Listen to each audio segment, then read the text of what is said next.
That is why it has been my wish, my vision, to change the kingdom in such a way as to eliminate the need to compromise between freedom and order altogether. In other words,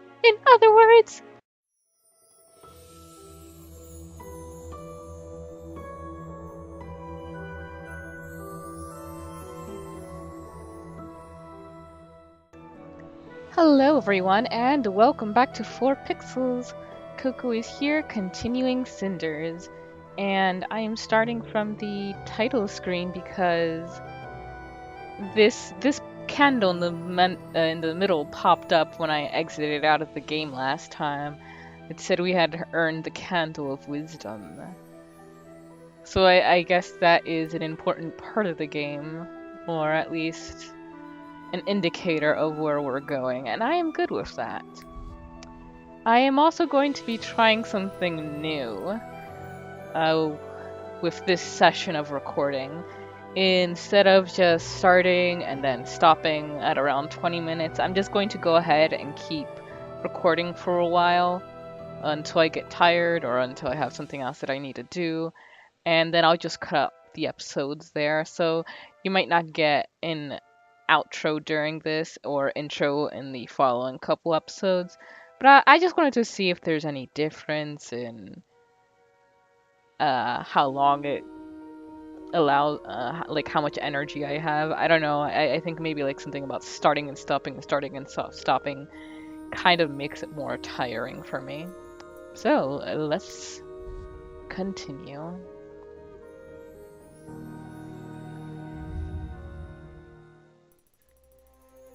At least I learned some really interesting things today. Interesting and possibly dangerous for Carmosa. Maybe it's going to be my wild card in this game. Sometimes I wonder if all families are like mine, broken, conflicted, and utterly unpleasant. Or is it just a nobility thing? That can happen in any family, not just the rich. And while that is a wild card, it can also be very dangerous, because threatening Carmosa may not be the smartest course of action. I'm really tired. It's time to go to bed. And tomorrow morning, oh, I can't wait. It will be a bliss. Should have probably added more sarcasm to that. Oh, you too. Meanwhile, at the palace. You have summoned me, my prince. That I did. You must be wondering why I wanted to see you at this hour. Surely you have guessed it must be about something important. I will have asked you to make an important decision, and I will not be expecting you to give me your answer right away. My lord. Let me explain, Pearl. As you know, we live in a time of transition, and my father's death changed many things. Being so close to our family, you are aware that the old king spent most of his days trying to compromise between extremes, a balance between order and freedom. With little success. Despite his best wishes, all his life he remained an autocrat. That is why it has been my wish, my vision, to change the kingdom in such a way as to eliminate the need to compromise between freedom and order altogether. In other words, Perot, I want reforms, but I am sure you know this. I do, my prince. I have known you long enough to be able to learn about the qualities of your character. I want to give the people a constitution, Perot. I don't want them to be subjects, I want them to be citizens. I see. This will not make you more popular among the This will not make you more popular among the nobles, sire. If that's even possible. You are not a king yet, my lord, and there's some unrest among the nobles. I wouldn't announce your plans just yet. They make you an easy target. Yes, they do. That's exactly why I need your protection. You already have it. You know I'd give my life serving the crown. I am your sword and shield, my lord. Yes, my friend, I know that. but these are different kind of enemies I am going to face during my reign. I will be giving people more freedom, but that means taking away some of the old precious order. The nobles won't stand for it. They will want my head. They wouldn't dare. Of course not. That would give me reason to ask for their heads. They will not do anything openly. Do you understand now what I speak of, Perot? You want me to spy for you? It is the new battlefield, Captain, the theater of war of our times, and the crown needs you to be our champion. Champion? But it isn't an honorable war. It's a war of lies. It is a war of discretion and intelligence, qualities I know you possess in abundance, not to mention loyalty. Forgive me, my lord. I don't want to come across as naive. I am simply not accustomed to all the subtleties of ruling. I'm surprised. What would you require of me in this new service? You would have to spend more time at the court, that much is certain. Keep your eyes and ears open, and of course, socialize more. You would have to trade those blades of yours for our exquisite white gold cutlery, I'm afraid, and maybe do something about this outfit. All those belts. You look like a Final Fantasy character. I see. This is not exactly... this isn't... You don't have to decide right away. Also, you do have a choice. I am not a tyrant, after all. Should you choose to distance yourself from this lovely mess I am planning for the realm, you can leave your current service with honor and retire. Your patrolling duty is purely ceremonial nowadays, and the guards have their officers. As it is, your position at the court is a matter of empty traditionalism, nothing more. You would send me away? To where? Oh, I am certain there is a picturesque and lucrative strip of royal land left that I can make you a count of. How about Middle Hollow? Such a quaint little place. You deserve it. That simple? This is very surprising. It's strange. It's a strange thing to learn that you are not... Oops. It's a strange thing to learn you are not needed. Rubbish, Perot. The crown needs you. I need you. This is precisely why I am asking you to make your own decision. If I am to rule this realm, I have to learn to make difficult choices, and this is my first. I am not ordering you to become the new royal master spy. I am giving you a choice. Not only because I know that you wouldn't make a good agent serving me against your will, but also because you are my friend, Perot. If that's the case, I reckon I'd prefer to be just a subject. It will be enough, Captain. Let us not say things we will regret later. Very well, my lord. Will this be all, my prince? Yes, Captain. Give my proposal some thought. I would have your answer within the next few days. Now go.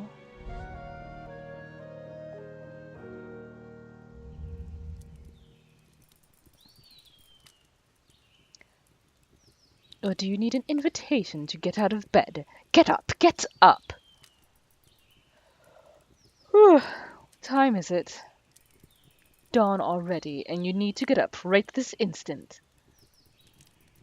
Dawn is not a reason to yell at someone, and I'm not sure it's reason enough to get up so abruptly either. 2 days without supervision and you've gotten lazy already. Where would you be on your own, I wonder? Oh yes, do come in and spill your venom on me. Is there any actual reason for me to wake up at this hour, or is this just a social call on your part? Fine, don't get out of bed and see how it works for you. What do I care? This way it will be even more interesting. Okay, I'm sorry.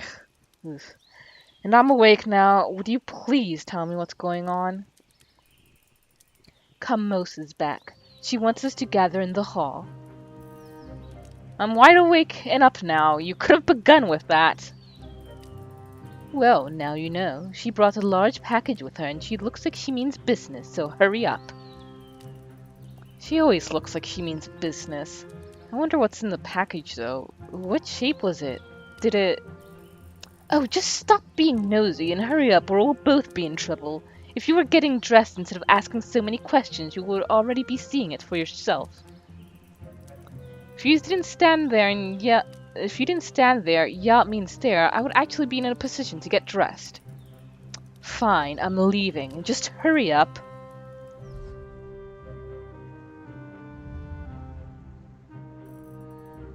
I'm really sorry. I got here as fast as... Wait, where's Carmosa? In her study, she said she didn't have time to wait for you forever, and you kept her waiting for quite some time. Oh no, we wouldn't want Carmosa's magnificent plans to be foiled just because of Cinders' laziness, would we? You might rethink your attitude. Mother wants to speak to you. I can't imagine how that is going to be a pleasant experience, considering... She said she wants to speak to me? Why? Well, actually, she wants to speak to each of us. You're just supposed to go first. Great. When I finally get to be the first at something, it's something I don't want. It's like receiving gifts, good in principle, yet always disappointing in reality. Why would she want to speak to each of us? And why separately? I have a bad feeling about this. Oh, stop complaining, you two. And you should hurry up and go, Sophia. Unless you feel the need to make Mother angrier, of course. I'm going. I certainly don't like this. Carmosa seems keen on interrogating us and getting every detail of what happened while she was gone.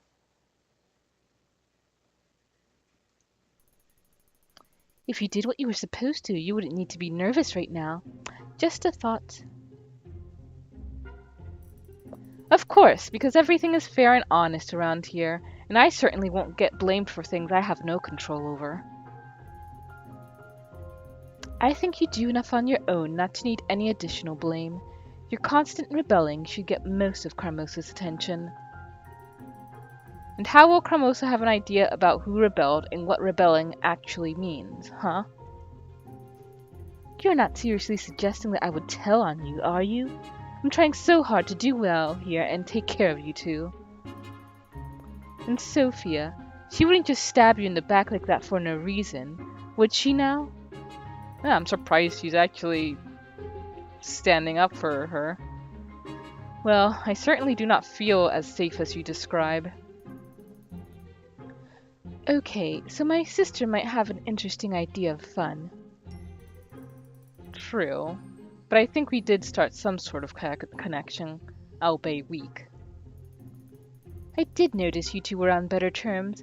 I must admit I was wondering what the change was about. I'm not sure yet, but I certainly hope it's permanent, not some ploy to lower my awareness. I like the feeling of having a sister. Oh, I'm so glad you say that, and I am happy that you and Sophia get along. Actually, I'm happy she is getting along with anyone. Happy? Why? You hardly ever talk to her yourself. The fact that I don't have a good connection with her doesn't mean I can't care. I do wish for her to be happy. I'm glad she's finally able to make friends. I had no idea you cared so much. You're full of surprises. I don't think I need to explain myself. I was just asking, but fine. Let's just wait for Sophia to come out and see what she has to say. Well, it's not like we have many alternatives. I hate waiting. This shouldn't take long. Carmosa is not someone to beat around the bush. True, she's always to the point. No excuses, no diversions, no mercy. Let's just wait.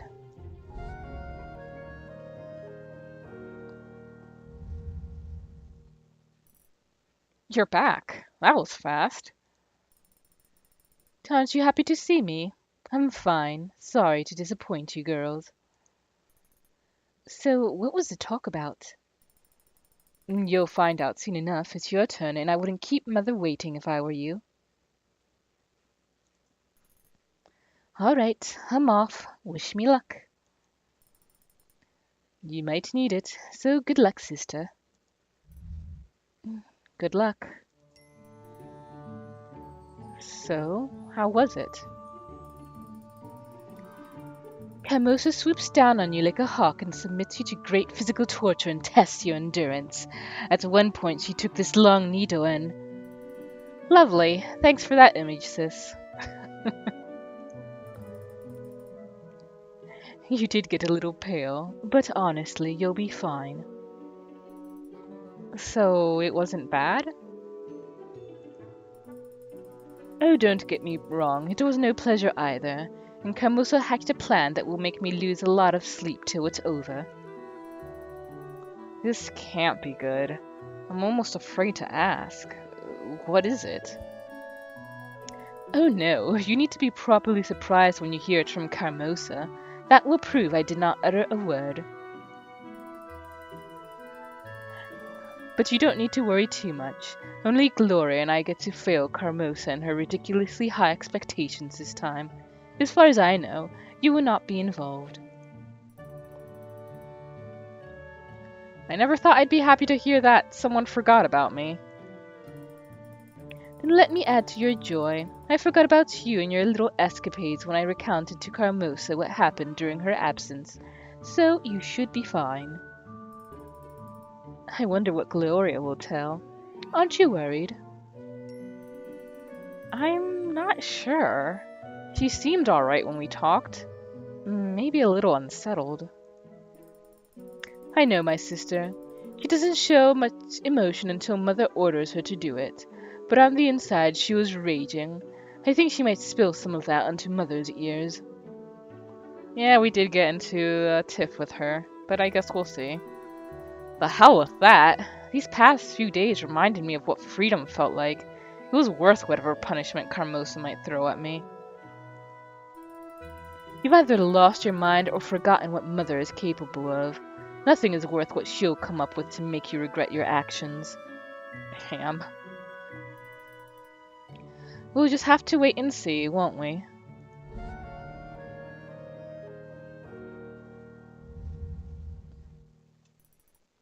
You're back. How was it? What do you mean? Well, was it, I don't know, unpleasant? Of course not. Why would it be? It was just a normal conversation. Normal for you, perhaps. Come on, Gloria. I can tell it wasn't that smooth. Stop being so nosy and start asking proper questions. Did Carmosa tell you about her plans? In fact, she did. Oh, of course she did. You earned that little special place on her lap. Sophia, please. Shush now, Cinders. So what do you think of Mother's latest great plot? You would think she had learned not to expect the impossible of us, or anything big, really. And maybe it's time to live up to her expectations. You are a grown-up now, Sophia. It's time for you to work on managing your responsibilities. You're hopeless and stupid. Some of us are simply not built for greatness. If only you focused on doing something useful as often as you do as sharpening that vicious tongue. I do kind of agree with Gloria a little bit. I mean, that's pretty much the only thing Sophia's been saying over and over again. And, I mean, she does pull her weight around the house, but the impression is that she only does the bare minimum. And considering the situation, I'm not saying it's bad, but at the same time, that's just another indicator of how she doesn't really try. I'd say if she spent as much effort into trying to accomplish what she wants as she does complaining, she would do a lot more. You must speak plainly. I'm too stupid to understand complex sentences. So, what are Carmos's plans exactly? Oh, I'm sure she'll explain everything in a moment. Now hurry up, don't keep her waiting. You know how angry she gets when someone's late. Oh yes, I feel like this is going to be quite an adventure. And I'm about to enter the Beast's lair. Oh boy. You called me? Yeah, I should not do visual novels by myself. Alright. I have no idea what your voice was, so I'm just going to go with something ridiculous, because I am out of voices. Yes, I did. Come in and close the door. I'd like you to explain something to me. I've just asked my daughters about what's happened during my absence, and to my surprise, I've got two conflicting descriptions. It's like this outside the courtroom. God, Phoenix. Oh dear. What's he talking about? Investigators do that all the time. Here's a picture of this evidence. Does it ring a bell? What's wrong with him? Many, many things. He is but a young nubile attorney. Nubile. See the word nubile.